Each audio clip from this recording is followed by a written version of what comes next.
I'm Sean. It's time for the Sean No Sports Roundtable discussion of college basketball. We're joined by Kid Waldo, Cade, Welty, the man, the myth, the legend, Britt Ramirez, the quiet storm, Joel Fosu, king of the big underdog blog, bracketologist Jason Carmello, the number one bracketologist in the country, Dominic Lese, and friend to one and all, unless you're the NCAA, our friend, my good friend, Mychal Hunter. Mychal, what is happening with ranked teams on the road in the second half of February?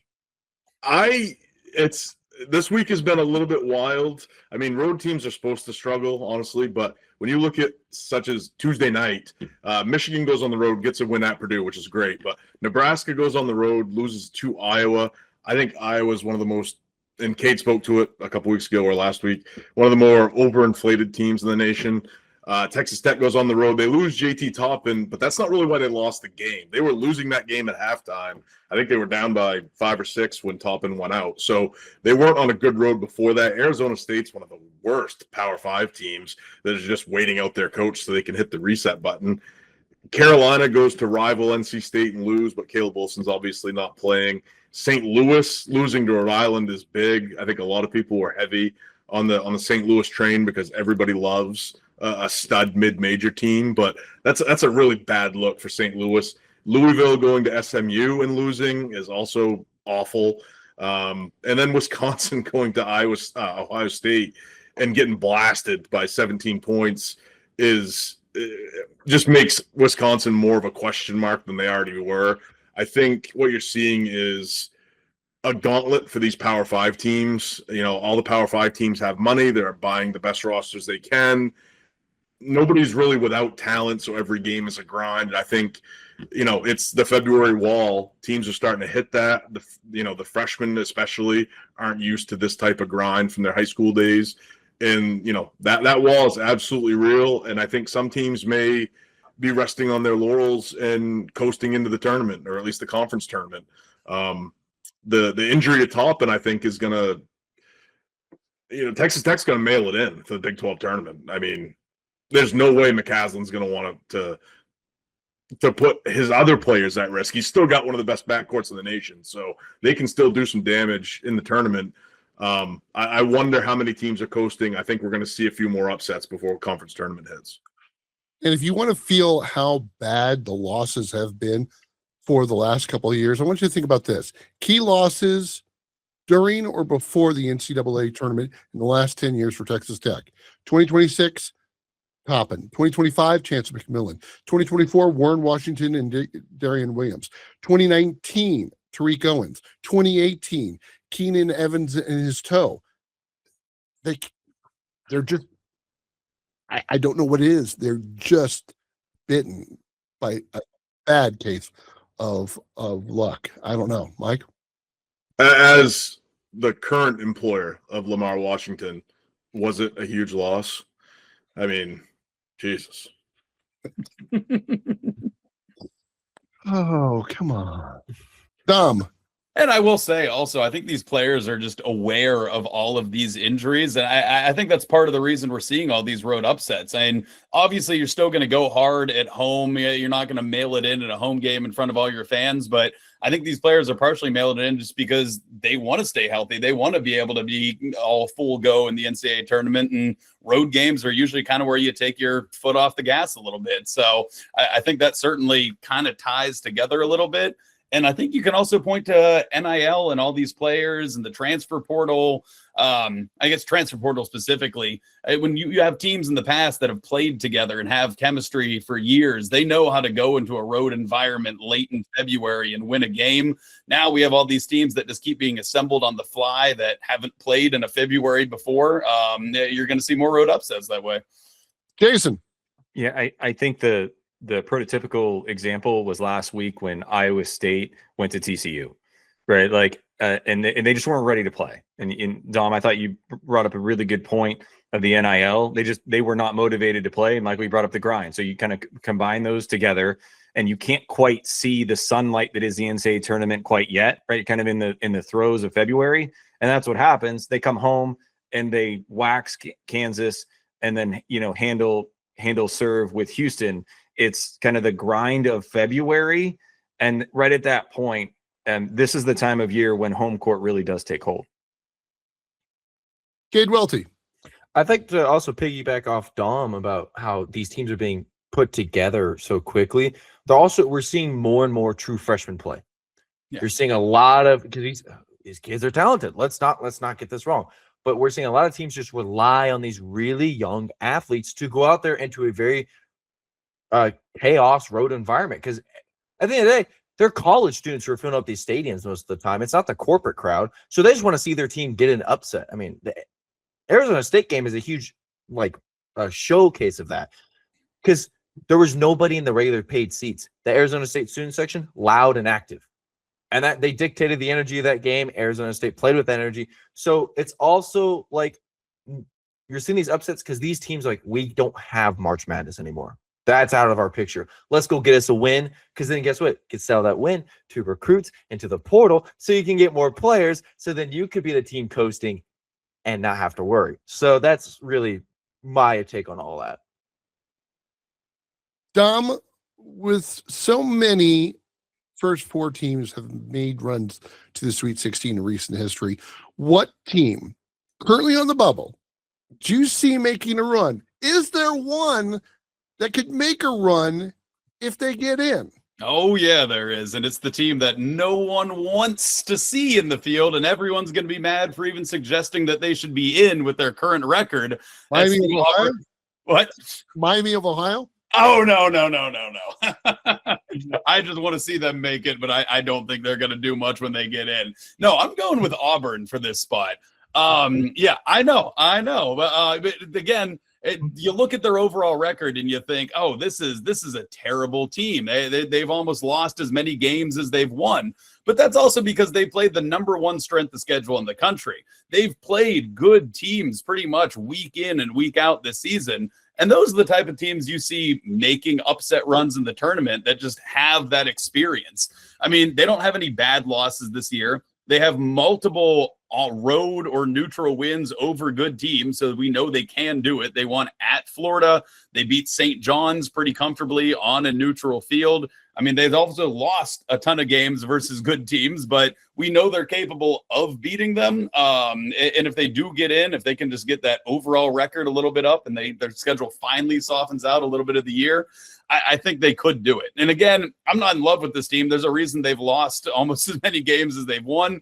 But I think the bubble really is just that bad this year that there's not a great answer to this question. So I'm just going to go with the team that we at least know can beat top teams, even if they lose to them more often than not.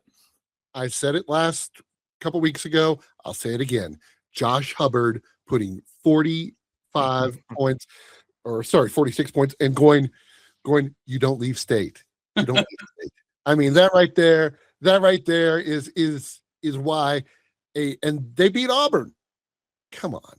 I'm not sure Auburn, if you're letting Hubbard put 46 on you, I mean, Hubbard put more points than he put on Texas and Oklahoma.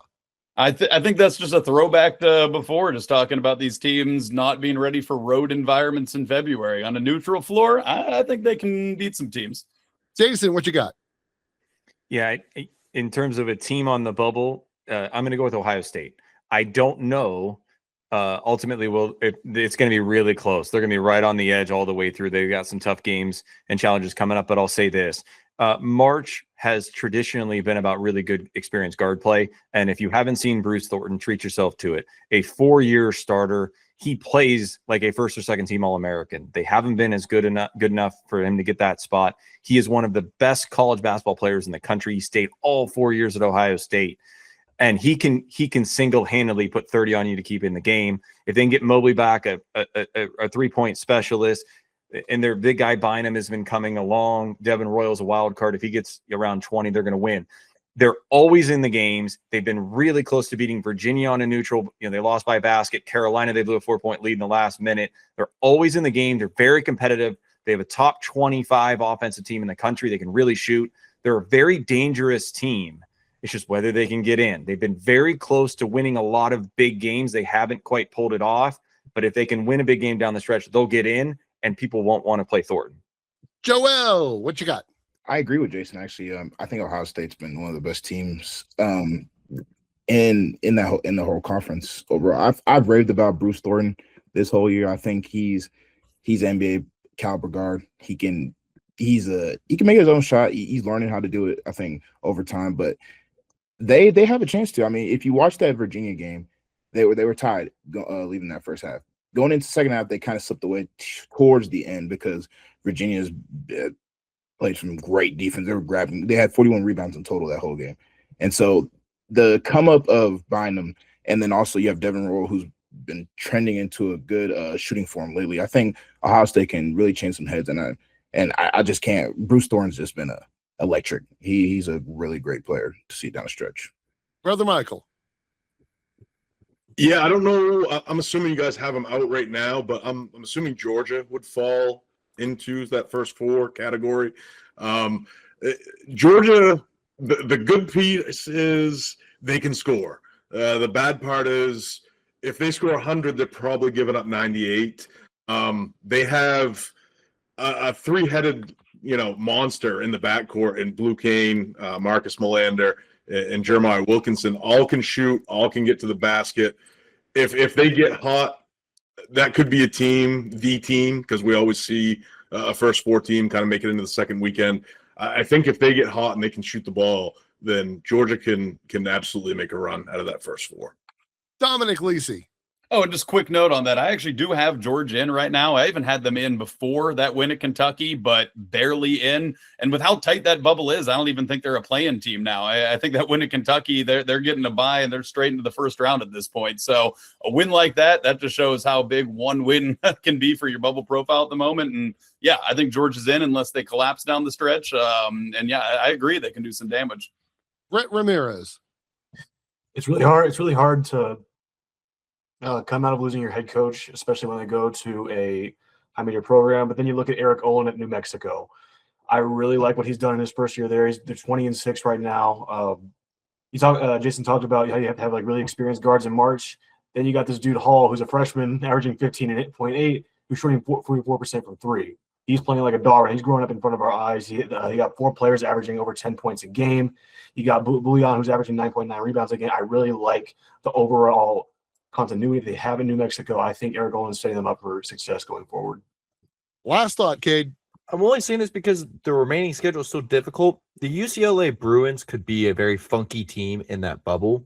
And the reason why is Donovan Dent is still that playmaker with the ball in his hands. And they have shown to knock off good programs. So that's a team that I'd be a little worried about having to play. Is the head coach going to be there by the time you play him? I don't know. I hit the hands up thing again somehow. I don't know.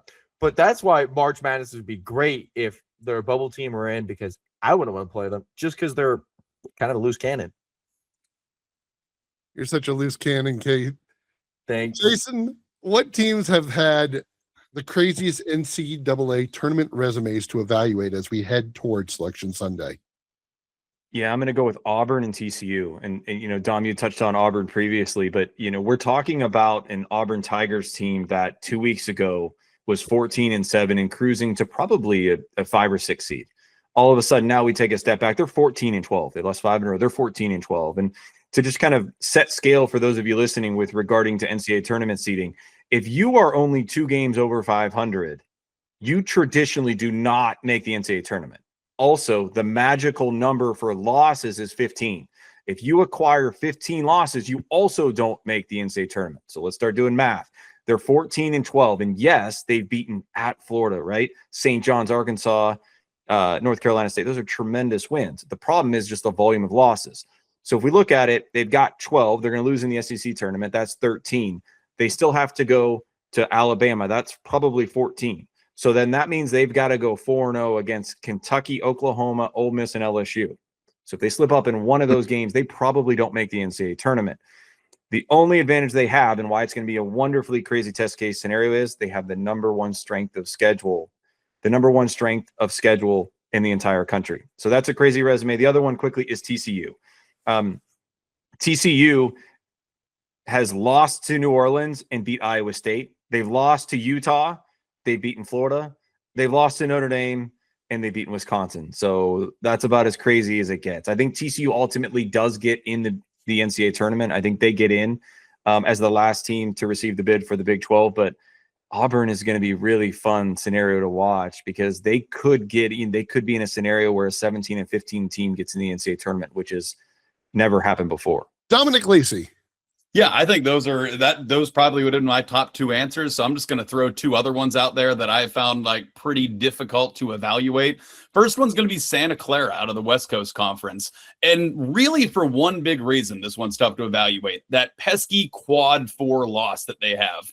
Because historically, we've seen quad 4 losses be a death blow, especially to mid-majors. And for a team that only has one quad 1 win, although a lot of the other parts of the resume look nice, is that just going to be too much for them to overcome? And also the fact that quad 4 loss isn't just like a borderline quad 4 loss. If quad 5 was a thing, that would be a quad 5 loss. It's a really bad loss on a neutral field to Loyola Chicago. So, I mean, we've seen committees really punish teams for borderline quad 4 losses before. Are they going to over punish them even more for a horrible quad 4 loss? I can see it happen, and I could see them be a surprise out if they end up kind of more consensus in by the time we're done. And then real quickly, the other one that I just think is weird is California. They're 4-5 in quad 1, which, hey, that sounds pretty good. You got 4 quad 1 wins, 4-5, you're almost 500. And then they're 0-3 in quad 2. They don't have a single quad 2 win. And so there's really nothing else on their resume. It's a bit top heavy and then nothing else. And the predictive metrics hate them. They're not even top 50 in any of the results-based metrics, so those aren't propping them back up. But I keep wanting to put them closer to in than a lot of others, just because that 4-5 in quad 1, that just looks like something the committee might say, hey, let's put them in. They've got some good wins when this bubble's really bad. So watch out for Cal to maybe be that they could be in a scenario the surprise in team in a world where Santa Clara is the surprise out team when it's all said and done. Brett Ramirez. Yeah, no, for me, it's got to be Miami, Ohio. I mean, you look at the 26-0 record they had, and it's like, oh, that's pretty good. I mean, your best win right now is 1-0 in quad 2 to Akron. Okay, let's look at Akron. Akron is 0-2 in quad 1, 0-1 in quad 2, 6-2 in quad 3. So that's your best win. Say you lose to, like, say in the MAC championship to Akron. What does that tell? Like, what does that tell people making the bracket? Like, oh, what are we going to do with them? So it's not, for me, it's not a matter of like if you put them in or not. It's about like where do you put them if they saw even one loss in the MAC. The MAC should be considered a quad 5 loss. Mychal Hunter.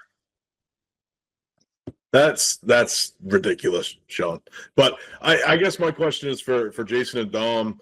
How do you evaluate or even seed a team like Wisconsin? Are the wins, over Michigan, Illinois, and Michigan State, do they far outweigh what I would consider not great losses to USC, TCU, Ohio State? Though those teams keep winning, so those losses don't look as bad. But I guess do those high-level wins far outweigh those not-so-great losses? Yeah, traditionally the wins, and Dom, you jump in too. Traditionally, the wins outweigh the losses.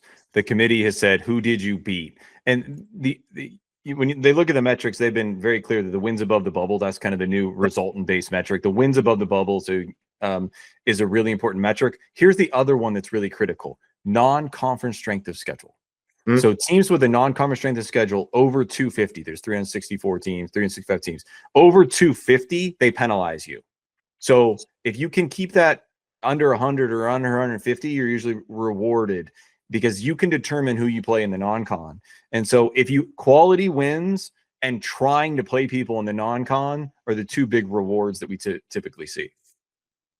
Yeah, I'll completely agree with that, especially when they're not like actually bad losses. I mean, I know just on the eye test, losing at home to USC, at Ohio State, on a neutral to TCU, those don't seem like great losses, but those two of those are quad 1 losses and only one of those is quad 2.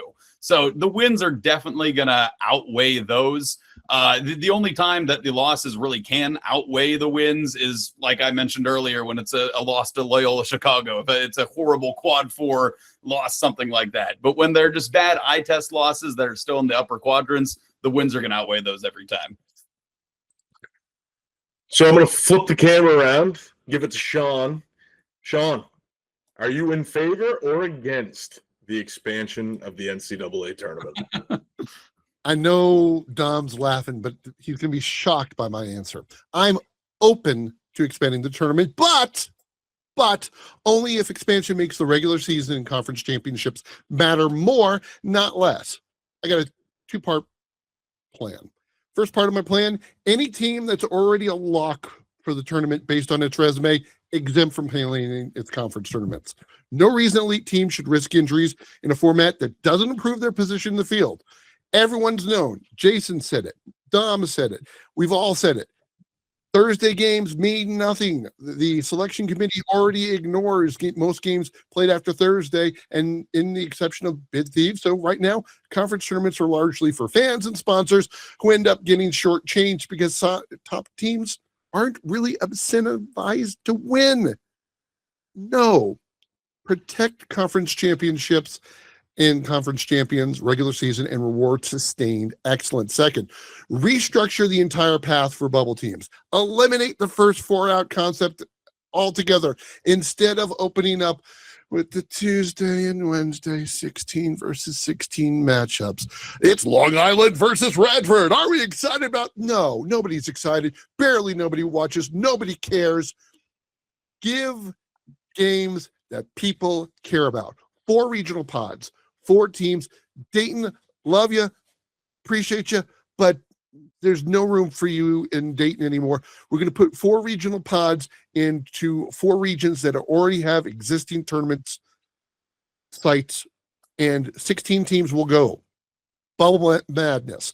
Final 8 spots into the field of 64. No regular season champion should ever have to play their way into the tournament. I don't care if they're a 14, a 15, or a 16 seed.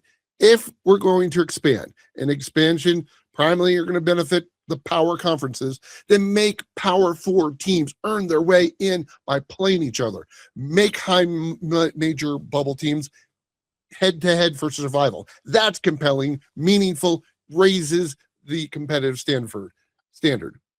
I don't want to see any more low-impact first 4 games. I want UCLA fighting TCU. I want Auburn taking on Virginia Tech.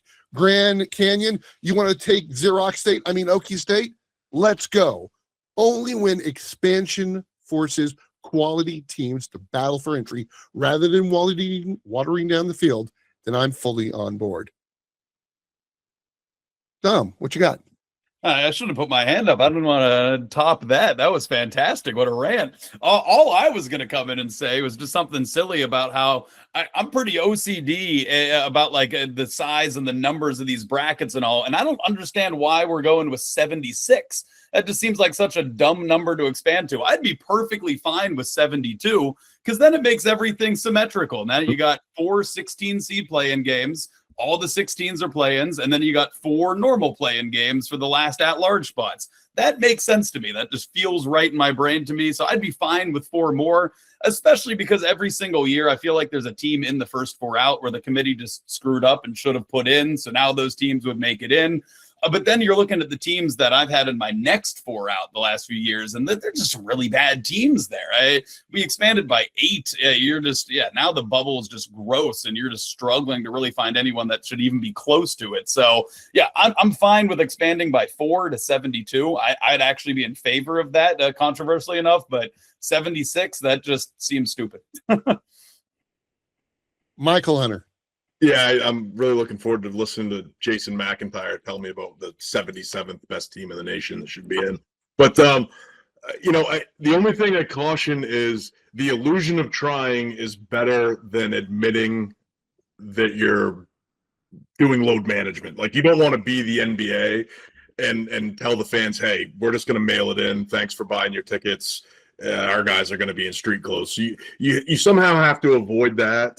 I think championship week is a money machine for the NCAA, and they don't want to sacrifice that because every move they make is motivated by the dollar bill. So I think that could be problematic. I don't want expansion. 64 is perfect, honestly. 68 is kind of ridiculous, but you can have it. I'm not going to watch it, but I think you got to be careful when you're talking about championship week. I do agree that regular season championships should matter more, but you're not going to get rid of conference tournaments either. So I don't know how you make that work. people get paid to figure that out, and I'm not one of them. So, Cade, which player will be the sweetheart of March?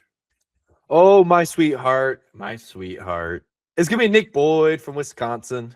He's a fifth-year senior. He's a love story in terms of how many teams he's been with. And a lot of people aren't watching Wisconsin basketball. Genuinely, they turn on one game and they go, "This Nick Boyd guy's kind of good. Why is he on Wisconsin?" You know, that's the default answer for most of these people's first time watching these teams. And so here's the reason why. And I'll get into the stats: is 20 points per game for the whole season. He's been on a tear though. Last 9 games over the month, 23 points per game. That tear includes domination over top teams. He steps up in the right moments. And if you want a comparison, he plays like a young Halliburton at Iowa State, a Marquise Noel. Makes the right reads, makes the right pass, is a lovable guard that you just can't seem to get rid of in the best kinds of way. That's my sweetheart for March. And hopefully, you know, they can do it. Jason, what you got? I'm going sweethearts plural. I'm going a father-son combo. Ooh. I'm going with Nebraska. I'm going with Coach Fred Hoiberg and his son Sam Hoiberg, who's a fantastic college basketball player. And Nebraska is the only Power 5, team they've never won an NCAA tournament game. Who doesn't love that? They've been an underdog. They're very good defensively. Hoiberg he's not just, a fate. Like, he's been fantastic defensively. He's a key player. He's a senior, 5th-year senior. They win a tournament game. I think that's the one. And Iowa needs to be fined a crap load by having fans run up to Hoiberg after beating them, find them to the length of the field, because no coach should ever have to have some punk-nosed brat holding up their phone going, "Oh, we beat you, man." Hoiberg loved that. Oh, yeah. Well, Hoiberg loved kicking his ass. Mychal, what you got? I'm going to go with the guy that I bagged on for a good part of the season, and that's freshman guard Mychal Brown at Louisville. The kid has been absolutely on fire. 29, 29, and 45 his last 3 games. He's found his stroke. I was making fun of him for shooting 1 for 8, 1 for 9, 1 for 10 from deep, and now he's on fire. I don't know if he can maintain that throughout the March Madness tournament, but if he does, I mean, he's shown that he can put a lot of points on the board in a hurry. He may be the sweetheart for March. Okay, we're under a month to conference tournaments, even though we all know they don't mean a damn thing. Which conference tournament has the most intrigue? I'll say the answer I said earlier. The MAC. Run it back, baby. It's just because it has such a weird story. Are they going to get it right? If Miami, Ohio loses 1 game in their tournament, are they going to say, "You didn't play anybody. Sorry, you're not undefeated. You're not going to the tournament"? Or are we going to have 2 MAC teams in the March Madness, which is so funny because you might only get 1 Mountain West program. And telling a fan that 3 years ago would blow their head so badly that they would give up on basketball. So give me Maction, baby. Give it. Dom, Lese.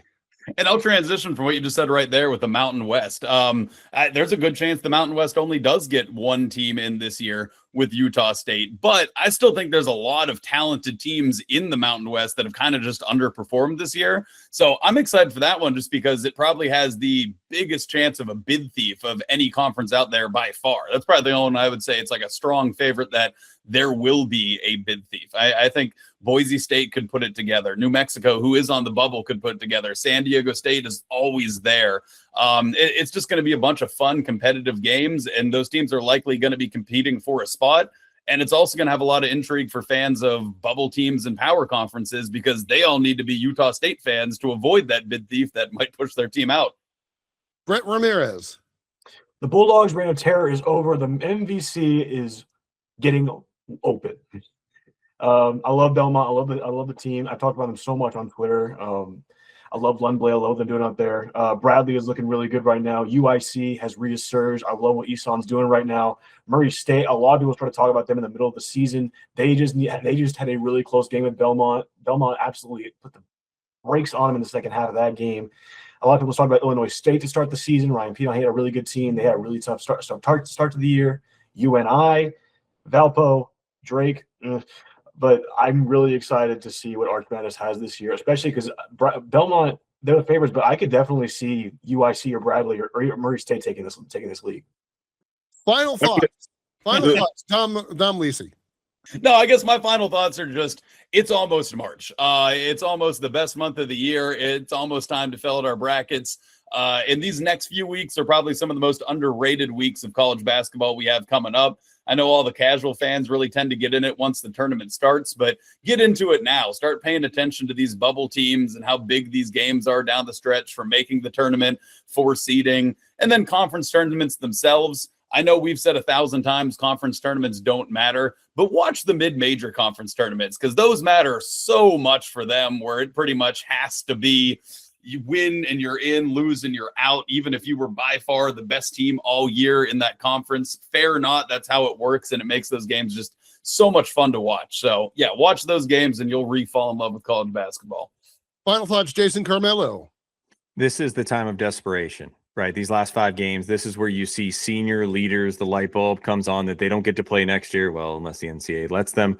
But they don't get that extra shot. And this is where you see a lot of desperation, big-time wins, especially at home. Listen, keep in mind when you're watching these games, where is the game played? Don't get caught up in this team is ranked and this. Listen, the AP ranking system is only inherently built in to tell the fans whether they storm the court or not, right? That has nothing to do with the spread. That has nothing to do with who's going to win. That is a court rushing tool.